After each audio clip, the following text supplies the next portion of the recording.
Aí galera, eu sou de novo, Mário San. Estou aqui agora para apresentar vocês a aula 6. Essa será a última aula que a gente vai ter assim, conhecendo os recursos do programa, conhecendo o programa, para quem nunca mexeu no programa ou para quem está tendo dificuldade. Né? As aulas seguintes que eu irei fazer de uma forma mais avançada, irei agrupar tudo que a gente conversou até o momento, até a sexta aula.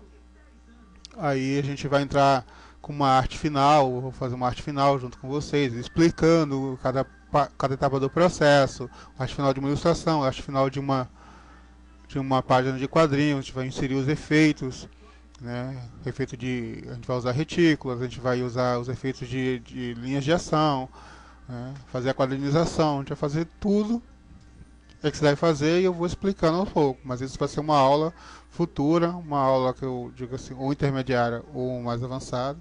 A gente vai conhecer um pouco mais alguns recursos que a gente usa com mais frequência.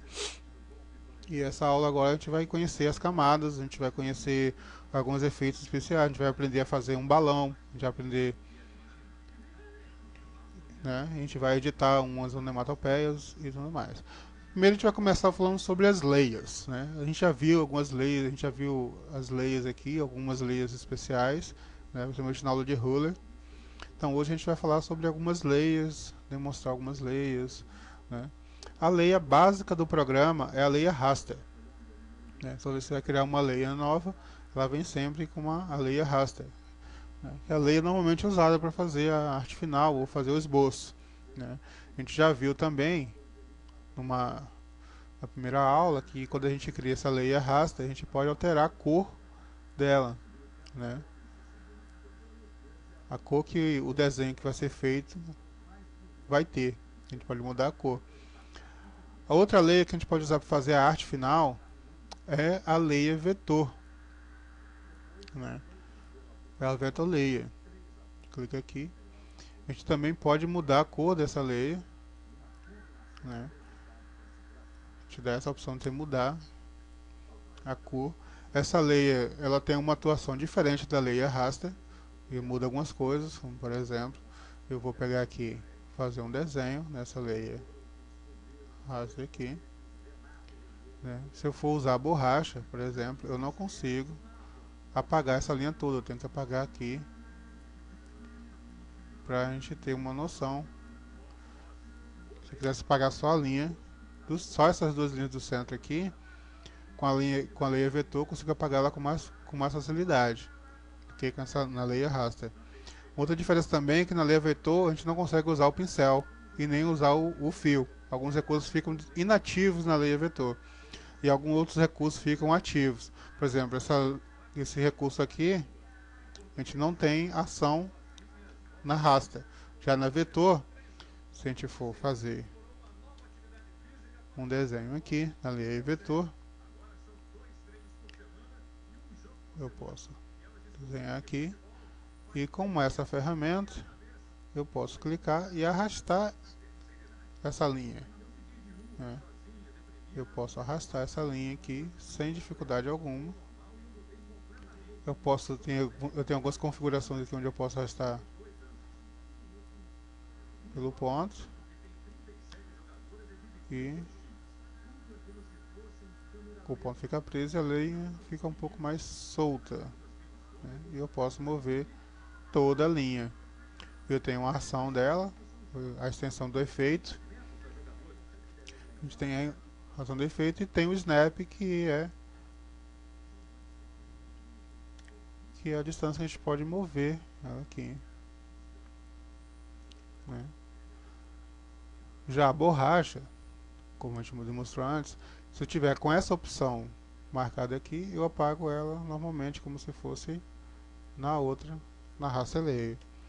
A partir do momento que eu já mudo para essa opção, eu posso apagar somente a interseção de algumas linhas, né? E com essa opção, eu apago um conjunto inteiro de linhas. Então, essa é basicamente a diferença que a gente tem entre o vetor e a raster. A gente tem mais outras diferenças. Por exemplo, eu posso pegar aqui a caneta, marcar o vetor snap E eu vou sempre começar com um ponto, sem ter muita dificuldade. Ele vai sempre pegar aquele ponto ali. À medida que eu aumento aqui, eu vou ter um magnetismo maior. Por exemplo, eu não consigo sair. Você vê que ela dá uma voltinha aqui e ela não passa totalmente reto. Eu posso diminuir o nível desse magnetismo aqui. Isso funciona também para essas linhas aqui, né? A linha reta, a curva. Eu posso pegar exatamente esse ponto aqui, ajuda bastante na hora de fazer a perspectiva. Eu vou sempre pegar do ponto, de ponta a ponto, né? Com as outras linhas também, vou demonstrar aqui um pouco o funcionamento dessas linhas. Essa linha aqui eu posso fazer curvas. É bom até para fazer arte final também, fazer o cabelo, você pode usar essa ferramenta aqui. Funciona também da mesma forma, você tem stroke in, stroke out, todos elas aqui. E a polyline, que você tem uma configuração mais solta, né? Se eu marcar algumas opções aqui, eu tenho uma opção de curva. Ele vai curvando.